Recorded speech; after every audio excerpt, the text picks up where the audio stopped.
Hi ಎಲ್ಲರಿಗೂ ನಮಸ್ಕಾರ. ಗೋಕುಲೇಕು YouTube ಚಾನಲ್ಗೆ ನಿಮ್ಮೆಲ್ರಿಗೂ ಸ್ವಾಗತ. ಎಲ್ಲರೂ ಚೆನ್ನಾಗಿದ್ದೀರಾ ಅಂತ ಭಾವಿಸ್ತೀನಿ. ನಾನಿವತ್ತು ಶಕೆಗಿನ್ ಮಾಡೋದು ಹೇಗೆ ಅಂತ ತೋರಿಸ್ತಿದ್ದೀನಿ. ಬನ್ನಿ ನೋಡೋಣ. ಇಲ್ಲಿ ನಾನು ಚಿಕ್ಕ ಪಾತ್ರೆ ತೊಗೊಂಡು ಅದಕ್ಕೆ ಸ್ವಲ್ಪ ನೀರು ಹಾಕಿ ಅದಕ್ಕೊಂದೇ ಒಂದು ಚಿಕ್ಕದು ಬೆಲ್ದಚ್ಚು ಹಾಕಿದ್ದೀನಿ, ಬಿಳಿ ಬೆಲ್ದಚ್ಚು. ಅದು ಪಾಕ ತೊಗೊಳ್ಳೋಣ ಅಂತ ಹೇಳ್ಬಿಟ್ಟು. ಪಾಕ ತೊಗೊಳ್ಳಿಲ್ಲ ಅಂದರೂ ಆಗುತ್ತೆ, ನಿಮ್ಮಿಷ್ಟ. ಅದನ್ನು ಪುಡಿ ಮಾಡಿ ಸಹ ಹಾಕ್ಬೋದು. ನಂತರ ಇದಕ್ಕೆ ನಾನು 2 ಏಲಕ್ಕಿ ತೊಗೊಂಡಿದ್ದೀನಿ. ಏಲಕ್ಕಿ ಹಾಕಿದರೆ ಫ್ಲೇವರ್ ಚೆನ್ನಾಗಿರುತ್ತೆ ಅಂತ. ಸೊ ಏಲಕ್ಕಿ ತೊಗೊಂಡು ಚೆನ್ನಾಗಿ ಪುಡಿ ಮಾಡಿಬಿಟ್ಟು ಹಾಕಬೇಕು. ಪೌಡ್ರು ಸಹ ನೀವು ಯೂಸ್ ಮಾಡ್ಬೋದು, ಏಲಕ್ಕಿ ಪೌಡ್ರು. ನಾನಿಲ್ಲಿ ಪೌಡ್ರಿಲ್ಲ, ಸೊ ಏಲಕ್ಕಿನೇ ತೊಗೊಂಡು ಅದನ್ನು ಚೆನ್ನಾಗಿ ಜಜ್ಜಿಬಿಟ್ಟು ಪುಡಿ ಮಾಡಿ ಪಾಕದೊಳಗಾಗಿ ಕುದಿಸ್ತಿದ್ದೀನಿ. ಸೊ ಪಾಕ ಕುದ್ಮೇಲೆ ಬಂದುಬಿಟ್ಟು ಇದನ್ನು ತೆಗೆದು ತಣ್ಣಗಾಗಕ್ಕೆ ಬಿಡಬೇಕು. ತಣ್ಣಗಾದ್ಮೇಲೆ ಇದಕ್ಕೆ ನಿಮ್ಗೆ ಎಷ್ಟು ಪ್ರಮಾಣದಲ್ಲಿ ಬೇಕು ಅಂದರೆ, ನಾನು ಒಂದು 250 ml ಅಷ್ಟು ಹಾಲು ಹಾಕ್ಕೊತಿದ್ದೀನಿ. ಮತ್ತು ಗಿಣ್ಣಾಲು ಅಷ್ಟೇ, ನೀವು ಎಷ್ಟು ಪ್ರಮಾಣದಲ್ಲಿ ಬೇಕಷ್ಟು ಹಾಕ್ಕೊಳ್ಳಿ. ಜಾಸ್ತಿ ಹಾಕ್ಕೊಂಡ್ರೂ ಚೆನ್ನಾಗಿ ಅನಿಸಲ್ಲ, ಮತ್ತು ಕಡಿಮೆ ಹಾಕ್ಕೊಂಡ್ರೂ ಚೆನ್ನಾಗಿ ಅನಿಸಲ್ಲ. ಸೊ ಮೀಡಿಯಮಾಗಿ ಎಷ್ಟು ಬೇಕಷ್ಟು ಹಾಕ್ಕೊಳ್ಳಿ. ಇಲ್ಲಿ ನಾನು ನಮ್ಮಮ್ಮ ಇಬ್ಬರೇ ಇರೋದು, ಸೊ ಹಂಗಾಗಿ ನಾವು ಸ್ವಲ್ಪನೇ ಮಾಡ್ಕೊತಿದ್ದೀವಿ. ನನ್ನ ಹಸ್ಬೆಂಡ್ ಬಂದುಬಿಟ್ಟು ಕೋಟಿಯೂರು ಶಿವ ಟೆಂಪಲ್ ಇದೆಯಲ್ಲ, ಅಲ್ಲಿಗೆ ಹೋಗಿದ್ದಾರೆ. ನಾನು ಹೋಗಬೇಕಾಗಿತ್ತು, ಬಟ್ ಪಾಪು ಚಿಕ್ಕವನಿದ್ದಾನಲ್ಲ, ಅಲ್ಲಿ ಮಳೆ ಜಾಸ್ತಿ ಇದೆ, ಅಲ್ಲಿ ಹೋದರೆ ಪಾಪುಗೆ ಶೀತ ಆಗುತ್ತೆ ಅಂತ ಹೇಳ್ಬಿಟ್ಟು ಹೋಗಿಲ್ಲ. ನನ್ನ ಹಸ್ಬೆಂಡ್ಗೆ ಅಲ್ಲಿ ವೀಡಿಯೋ ಮಾಡ್ಕೊಂಬರಕ್ಕೆ ಹೇಳಿದ್ದೀನಿ ಟೆಂಪಲ್ದೆಲ್ಲದನ್ನು.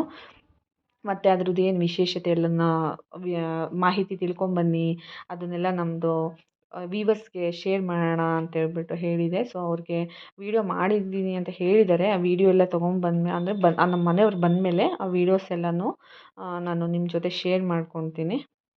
ನೋಡಿ, ಇವಾಗ ಹಾಲನ್ನ ಚೆನ್ನಾಗಿ ಮಿಕ್ಸ್ ಮಾಡಿದ್ದೀವಿ, ಗಿಣ್ಣು ಹಾಲು. ಅದರಲ್ಲಿ ಏನಾದರೂ ಕಲ್ಲು ಅಂದರೆ ಬೆಲ್ಲದಲ್ಲಿ ಕಲ್ಲಿರುತ್ತೆ, ಇಲ್ಲಾಂದರೆ ಕಬ್ಬಿನ ಸಿಪ್ಪೆ ಇರುತ್ತೆ. ಸೊ ಅದನ್ನೆಲ್ಲ ತೆಗಿಬೇಕು ಅಂತ ಸೋಸ್ಕೊಬೇಕು. ಬೇರೆ ಪಾತ್ರೆಗೆ ತೊಗೊಂಡು ಸೋಸ್ಕೊಂಡ್ವಿ. ನೋಡಿ, ಅಲ್ಲಿ ಏನು ಗಲೀಜಿರಲಿಲ್ಲ, ಬಟ್ ಸೋಸಬೇಕು. ಆಮೇಲೆ ನೆಕ್ಸ್ಟ್ ಇದಕ್ಕೆ ಒಂದು ಸ್ಟವ್ ಮೇಲೆ ಒಂದು ಇಡ್ಲಿ ಪಾತ್ರೆ, ನಿಮ್ಮ ಮನೇಲಿ ಯಾವುದಿದೆ ಅದು ಯೂಸ್ ಮಾಡ್ಬೋದು. ನಮ್ಮ ಮನೆ ಚಿಕ್ಕದಿತ್ತು, ಚಿಕ್ಕ ಪಾತ್ರೆಯಲ್ಲಿ ಗಿಣ್ಣು ಮಾಡ್ತಿರೋದಲ್ವ, ಸೊ ಚಿಕ್ಕದು ಪಾತ್ರೆ ಇಟ್ಬಿಟ್ಟು ಅದಕ್ಕೆ ಸ್ವಲ್ಪ ನೀರು ಹಾಕಿ, ಇವಾಗ ಗಿಣ್ಣು ಹಾಲು ಪಾತ್ರೆನ ಅದರೊಳಗೆ ಇಡ್ತಿದ್ದೀವಿ. ಅದ್ರ ಮೇಲೆ ಸ್ವಲ್ಪ ಪ್ಲೇಟ್ ಮುಚ್ಚಬೇಕು, ಇಲ್ಲಾಂದರೆ ಸ್ವಲ್ಪ ನೀರಾದಂಗೆ ಆಗುತ್ತೆ. ಆಮೇಲೆ ಇದಕ್ಕೆ ಇಡ್ಲಿ ಪಾತ್ರೆದು ಮುಚ್ಚಳ ಮುಚ್ಚಿಬಿಟ್ಟು ಒಂದು 15 to 20 ಮಿನಿಟ್ಸು ನೀವು ಇದನ್ನು ಬೇಯಿಸಬೇಕು. ಬೇಯಿಸಿದರೆ ಚೆನ್ನಾಗಿ ಗಿಣ್ಣು ರೆಡಿಯಾಗಿರುತ್ತೆ. ಸೊ ಇದನ್ನು ಚೆಕ್ ಮಾಡೋದು ಇವಾಗ, ಅದು ಗಿಣ್ಣು ಬೆಂದಿದೆಯಾ ಇಲ್ವಾ ಅಂತ ಹೇಳ್ಬಿಟ್ಟು. ಸ್ಪೂನ್ ಇಲ್ಲಾಂದರೆ ಚಾಕುಲಿ ಚೆಕ್ ಮಾಡ್ಬೋದು. ನಾನಿಲ್ಲಿ ಚಾಕು ತೊಗೊಂಡಿದ್ದೀನಿ. ನೋಡಿ, ಚೆಕ್ ಮಾಡ್ತಿದ್ದೀನಿ. ಗಿಣ್ಣು ಚೆನ್ನಾಗಿ ಬೆಂದಿದೆ. ಹಾಲೆಲ್ಲ ಅಂಟಿದ್ರೆ ಬೆಂದಿಲ್ಲ ಅಂತ ಆಗುತ್ತೆ. ಇಲ್ಲಿ ಗಿಣ್ಣು ತುಂಬ ಚೆನ್ನಾಗಿ ಬೆಂದಿದೆ. ಸೊ ಗಿಣ್ಣು ರೆಡಿ ಆಯಿತು. ಇವಾಗ ಅದಕ್ಕೆ ಸ್ವಲ್ಪ ಟೊಮೊಟೊ ಗೊಜ್ಜು ಮಾಡ್ಕೊಳ್ಳೋಣ ಅಂತ ಸ್ಟವ್ ಮೇಲೆ ಒಂದು ಪ್ಯಾನ್ ಇಟ್ಟಿದ್ದೀನಿ. ಅದಕ್ಕೆ ಸ್ವಲ್ಪ ಆಯಿಲ್ ಹಾಕ್ಕೊಂಡು, ಆಯಿಲ್ ಬಿಸಿ ಆದಮೇಲೆ ಇದಕ್ಕೆ ಸ್ವಲ್ಪ ಸಾಸಿವೆ ಮತ್ತು ಸ್ವಲ್ಪ ಜೀರಿಗೆ ಹಾಕ್ಕೊತಿದ್ದೀನಿ. ಇದು ಸಿದ್ಧ ಆದಮೇಲೆ ಇದಕ್ಕೆ ಹಸಿರು ಮೆಣಸಿನ್ಕಾಯಿ ಸ್ವಲ್ಪ ಮಾಡ್ತಿರೋದ್ರಿಂದ ಒಂದು 2 ಹಸಿರು ಮೆಣಸಿನ್ಕಾಯಿ ಕಟ್ ಮಾಡಿ ಇಟ್ಕೊಂಡಿರೋದನ್ನು ಇದಕ್ಕೆ ಹಾಕ್ತೀನಿ. ನೆಕ್ಸ್ಟ್ ಇದಕ್ಕೆ ಈರುಳ್ಳಿ ಕಟ್ ಮಾಡಿ ಇಟ್ಟಿರ್ತಕ್ಕಂಥ ಈರುಳ್ಳಿ ಹಾಕಿಬಿಟ್ಟು, ಈರುಳ್ಳಿ ಜಾಸ್ತಿನೇ ಹಾಕ್ಕೊಬೋದು, ಚೆನ್ನಾಗಿ ಅನಿಸುತ್ತೆ.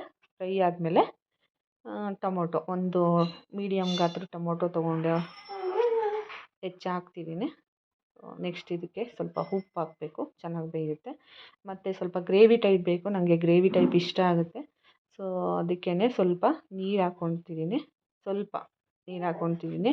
ಆಮೇಲೆ ಇದನ್ನು ಚೆನ್ನಾಗಿ ಮಿಕ್ಸ್ ಮಾಡಿಬಿಟ್ಟು ಇದಕ್ಕೆ ಸ್ವಲ್ಪ ಸಾಂಬಾರು ಪೌಡ್ರ್ ಹಾಕ್ತಿದ್ದೀನಿ. ಚಿಲ್ಲಿ ಪೌಡ್ರಲ್ಲ, ಸಾಂಬಾರು ಪೌಡ್ರು, ಮಸಾಲೆ ಎಲ್ಲ ಆ್ಯಡ್ ಆಗಿರುತ್ತಲ್ಲ ಆ ಪೌಡ್ರ್ ಹಾಕ್ತಿದ್ದೀನಿ.